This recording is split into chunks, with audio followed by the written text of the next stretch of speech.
Hello, beautiful people. How are you today? I hope everyone's having a splendid day, as I am. As you see, I'm not in an apron today, so that means I'm not cooking. There's no bake, um, and there's no per se prep. Right? So today what I'm going to do is I'm going to preserve some fresh, what we call pink eye, purple hull peas. All right? And these peas I purchased from a local homesteader or farmer here in Alabama. Right? And so I'm on my quest to fulfill my goal this summer of preserving more fresh vegetables and placing them in my freezer. Now, what I did to these peas, they picked them, which I usually pick my own, and I prefer that.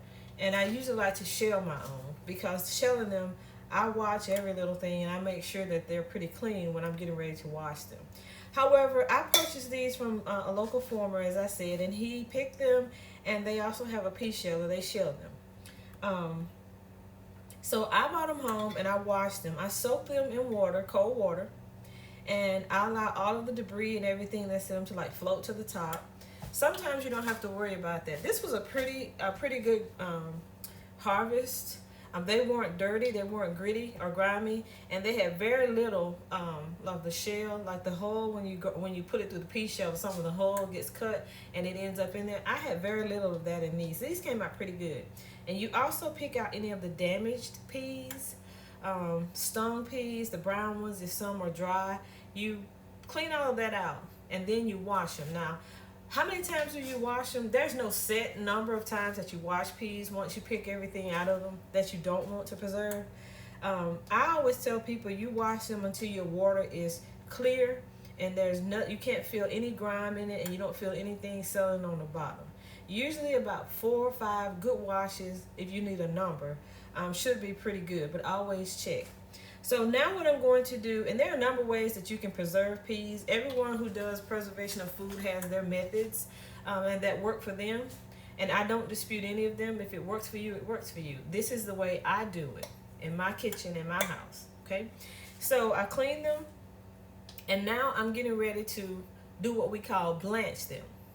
I'm using the blanching method, which is a hot water boil. So you put salt in a boiler and I usually put about halfway of water, half filled with water, and then add my beans when the water starts to boil.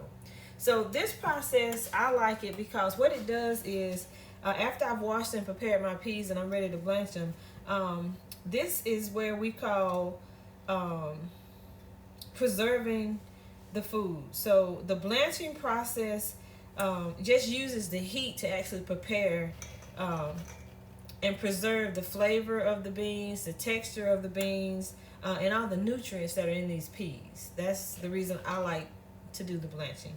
And you do this in preparation for freezing them, and what it does is prevents the enzymes. These are called legumes, and it prevents the enzyme from like breaking down when you actually blanch them in the hot water. So what happens is you'll notice in the end that the color they are now is the same color that they're going to be when they're ready for the bag and ready for the freezer. Because when you prevent that enzyme from breaking down, you actually prevent the beans from actually changing colors and from changing flavor over time. Because we're going to freeze these, and it's not like I'm going to eat them next week. I'll probably eat these. But I have mine dated. I date my bags from the day I preserve them. And of course, the most recent will be the ones that I would use first. So these probably won't get eaten until maybe January or February, if then. But anyway, so how I blanch them, and it depends on, if you have a different bean, you look at your pea size. It's usually based on the size.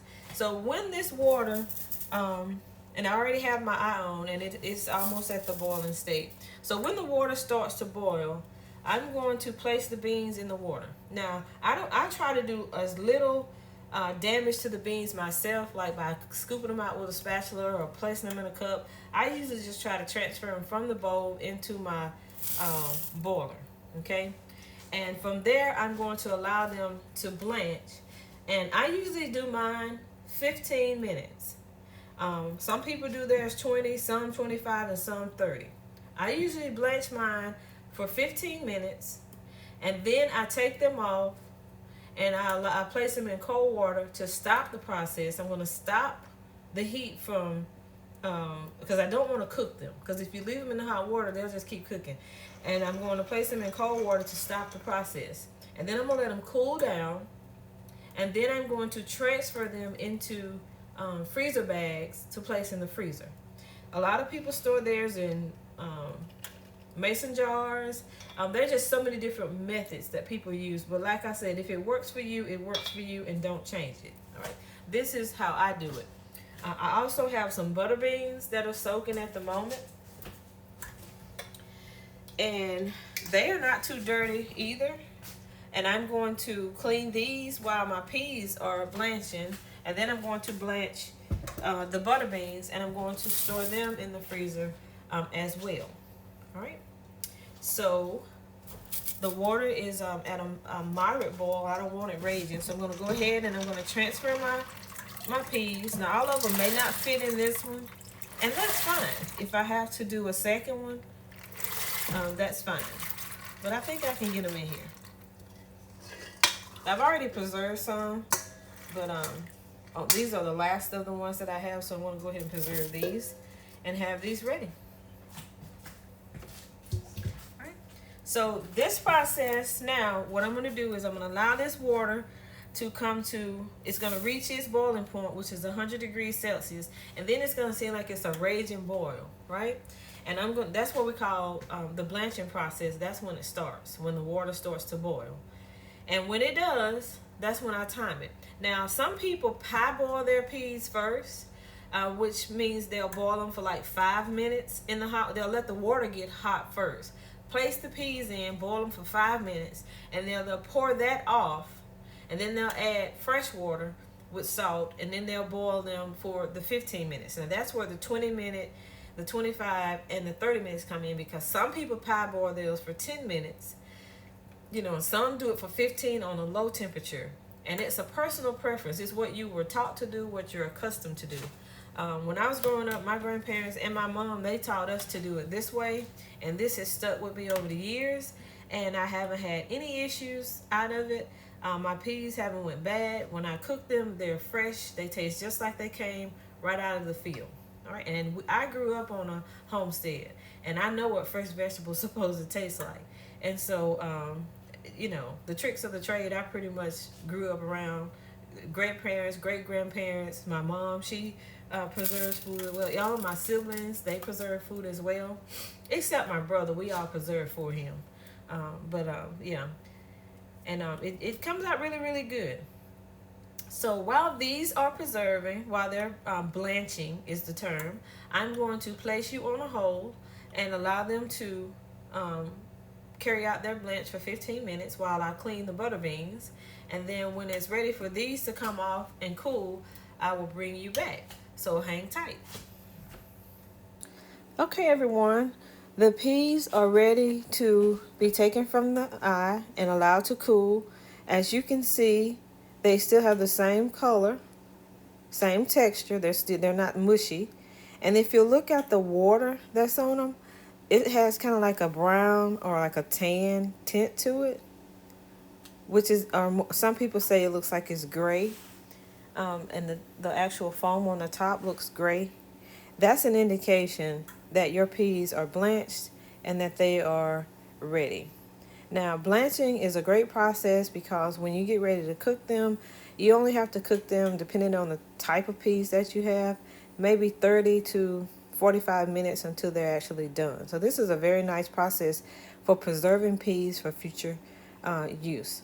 So I'm going to remove these from the eye, and then I've already had my water boiling for the butter beans, so I'm going to be ready to place them in the pan and allow them to preserve as well.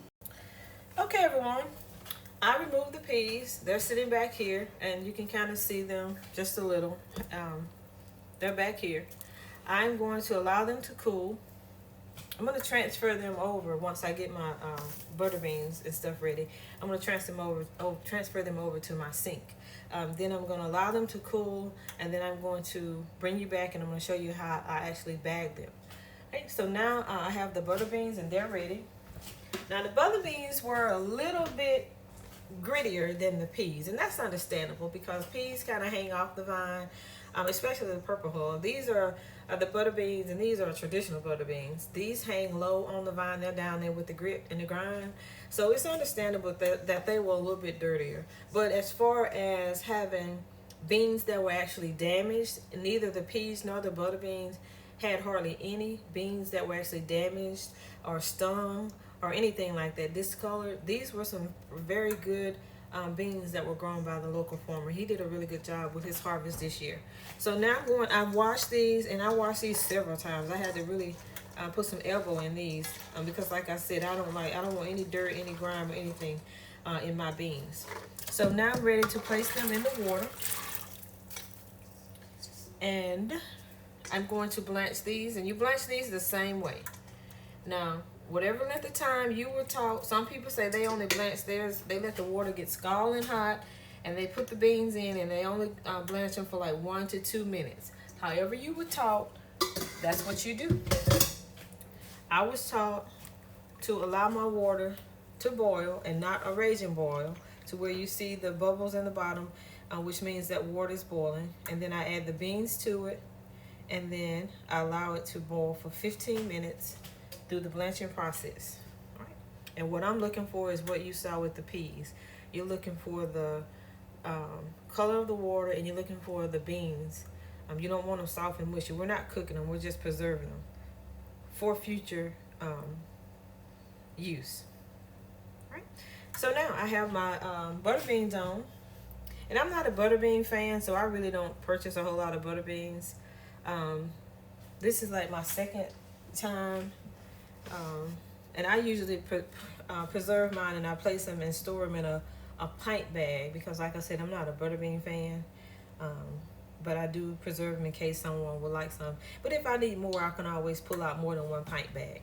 All right, so I'm going to place you on a brief pause while the butter beans cook or blanch for 15 minutes, and then while the peas are cooling, and I'll bring you back when it's time to remove the butter beans from the eye and let them cool. Of course, the peas won't be cooled in 15 minutes. It's going to take longer than that, but I'll bring you back so you can see when I pull them off, and they'll be cooling. And then when it's time to place them in the bags, I'll allow you to join me.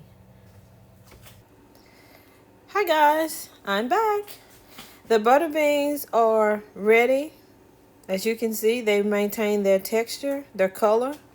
They've been blanching for 15 minutes in the hot water. And as you can see with here, the water still stays pretty much the same. All right. So now I can remove these from the eye. I'll just pull them over to the side, and I'm going to allow them to cool. And once they cool, both the butter beans and the peas will be ready to place in the bag, and I will bring you back when I'm ready to do that step. Hello everyone, I'm back. So the butter beans are cool. Of course, it's fewer of them than it is the peas, so they're going to cool quicker.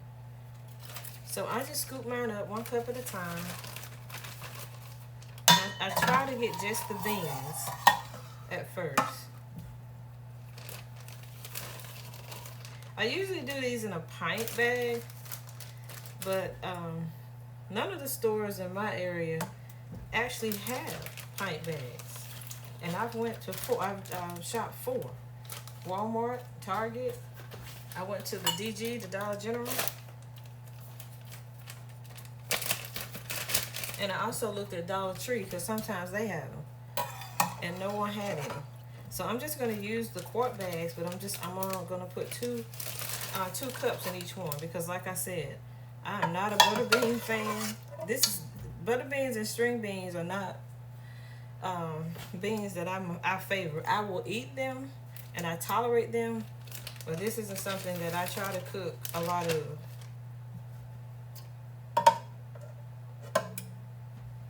And you always add just a little bit of the water to it. I don't add a lot. Some people do not put any in theirs. I don't like them without it.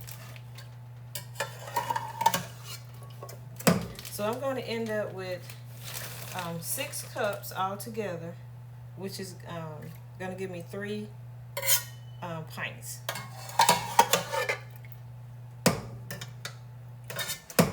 Okay. And that's usually the concept of how we preserve the beans.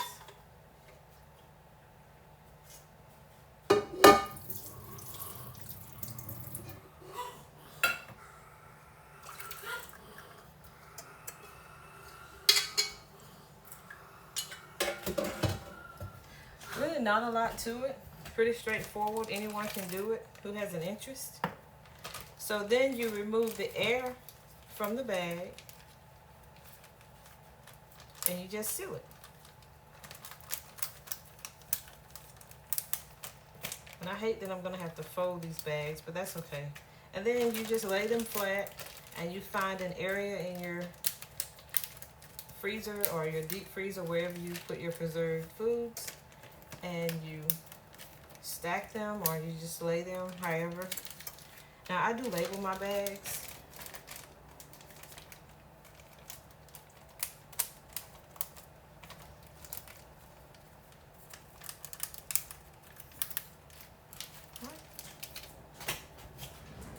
So I usually just take a Sharpie, and on the bag it says date and contents, and today is the 6th of September and the year's 24, of course, and these are Butterbeans.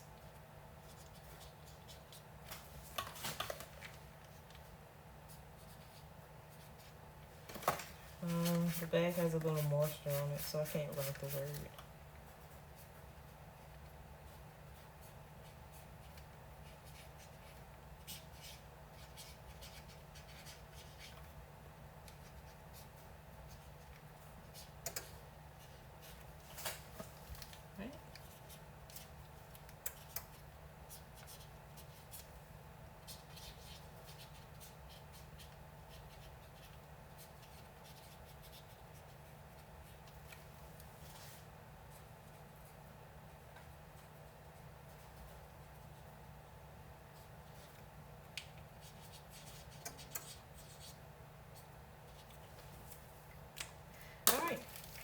So this is what it looks like. I just labeled them, but today's date, which is 9/6/24, and I put the name Butterbeans. And then I will take these and I will place these in the deep freezer. I usually stack them if they'll stack, and just place them in a desired location in my deep freezer, so that I know that that's where they are. All right. So for the peas, I'm going to go ahead and label my bags. I should get 4 quarts out of these, possibly. All right, so I'll go ahead and label the bags, and even if I don't, I'll get and I'll wash it so I can reuse that. All right, so the peas aren't really cool enough, and of course there's more of them. They're cool to touch, but they're not cool enough to bag yet. Not quite. Probably another 30 minutes. So I'm going to allow these to continue to cool, and then I will pick you up when it's time to bag those.